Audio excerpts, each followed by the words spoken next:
నిమ్మల రామానాయుడు అయితే తాజాగా అధికారుల మీద ఆగ్రహం వ్యక్తం చేస్తున్నారు. ప్రకాశం జిల్లాలోని వెలుగొండ ప్రాజెక్టు ఇంకోటో ఇప్పుడు సమస్య ఏంటంటే ఇంజనీరింగ్ నోటీసులు, వాళ్ళకి నోటీసులు, వీళ్ళకి నోటీసులు, లేకపోతే కాంట్రాక్టర్ తప్పు చేస్తున్నారు, బాగానే ఉంది.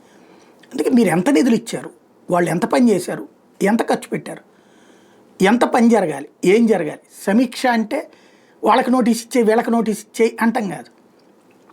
ఆ ప్రాజెక్టు ఎందుకు లేట్ అవుతుందో స్పష్టత కావటం, నిధులు లేకనా లేదా సాంకేతికపరమైన సమస్యలు ఉన్నాయా, ఆ సమస్య ఎందుకు అధిగమించలేకపోతున్నారు, అది స్పష్టత కావాలి. అయితే అది బాధ్యతాయుతంగా చేసే పని. అలా కాకుండా ఇంజనీర్ నువ్వు చేస్తుంది తప్ప, మొన్న నారాయణ గారు కనుక యూఎస్ ఫెలో పో అన్నట్టు ఇవాళ వీళ్ళు కూడా అంటే అధికారులు అంత చిలకం చూపు చూస్తే వాళ్ళకి ఏమైనా తెలియని వాళ్ళు అయితే అనుకోవచ్చు. అనుభవం వీళ్ళతో పోల్చుకుంటే వాళ్ళకి ఎక్కువ సమస్య అక్కడ వస్తుంది.